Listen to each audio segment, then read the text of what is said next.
everybody, welcome to my kitchen. I'm Mary Risley, and today I'm going to show you how to make a San Francisco specialty called Cioppino. First, you need a big heavy pot. Then you need a wide selection of fresh seafood. And then you need to make your tomato sauce. Okay, so here we go. Often a recipe for Cioppino calls for fish stock or water. I prefer clam juice. So what you want to do to make clam juice is take some hard clams, little necks are fine, put them in a pot with an inch of water and put it over a high heat with a cover and steam it until the clams open. The most important thing about the clam juice is don't pour the last bit of it into your sauce because it might have sand in it. Okay, now I'm going to make my sauce. I'm going to chop some onions, chop some garlic, chop a fennel bulb. Okay, I'm cutting off the bottom, I'm cutting off the top, and I'm cutting it in half. You see this core in the middle that's tough.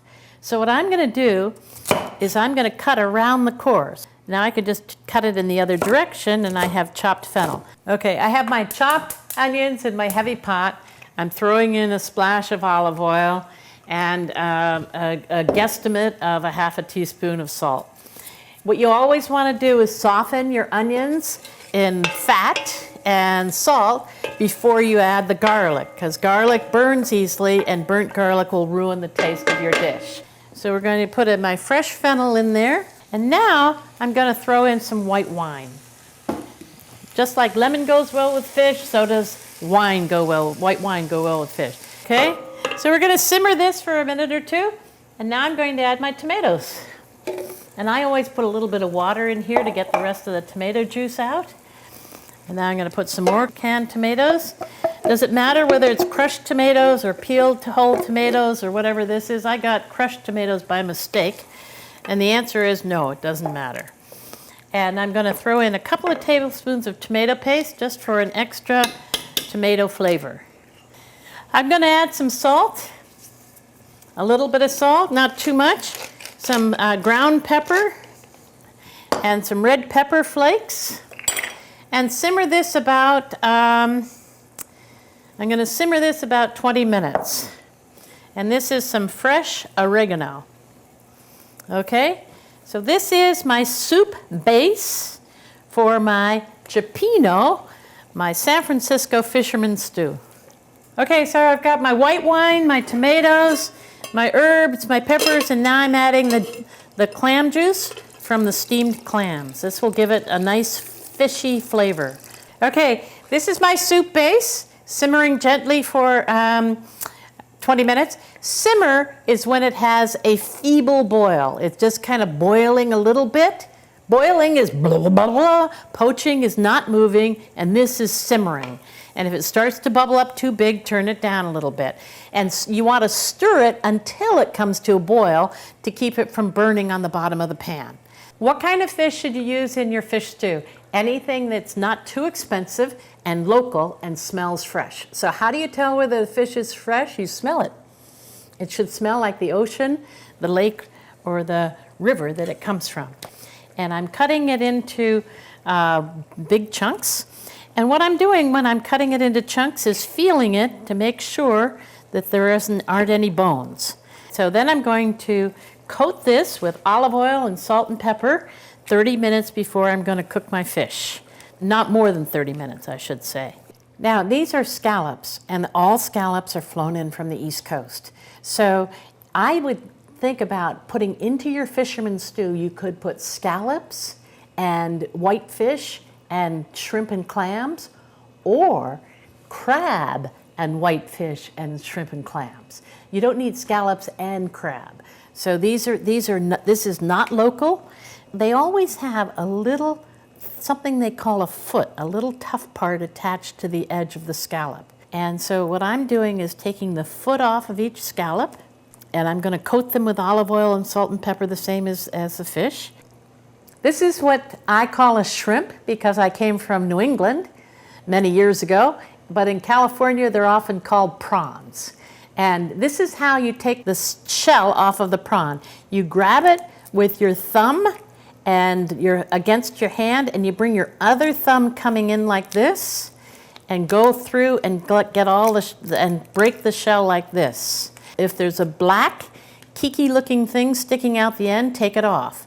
Fresh crab is optional in Cioppino, but if you buy fresh crab, there's only two places to buy it. You go down to the wharf and buy it from the fishermen that are bringing it in, and you can buy it uncooked or cooked, or you go to Swan's Oyster Depot. Those are the only two places to buy it. How do I know whether this is fresh? Because I bought it at Swan's. And I'm now I chose to clean it myself, so I'm taking the body and I'm putting my fingers between the outer carapace, and I'm pulling it up like this, okay? These are gills, they're inedible. So I want to take all the gills and the mouth and everything around the mouth and throw it all away. But what a good cook will do is take this white, this is called crab butter. This crab butter will make your fish stew taste really, really good.